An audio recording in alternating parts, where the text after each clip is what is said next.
আমরা আমরা একেবারেই সন্তুষ্ট নই। আমরা পরিষ্কার করেই বলেছি, প্রধান উপদেষ্টা মহোদয় তিনি তার সুনির্দিষ্ট কোনো ডেডলাইন আমাদের দেননি।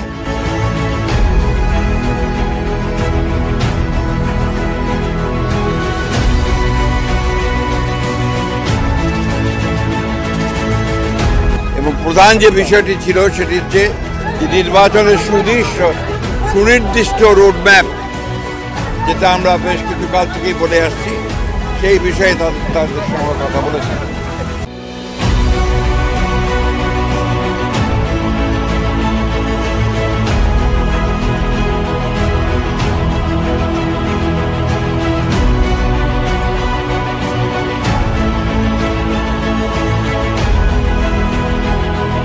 বর্তমানে রাজনৈতিক যে পরিস্থিতি আছে এবং দেশের যে অবস্থা, তাতে করে আমরা বিশ্বাস করি এখানে অতি দ্রুত একটি গ্রহণযোগ্য নির্বাচনের মধ্যে এই সমস্যাগুলোর সমাধান করতে হবে।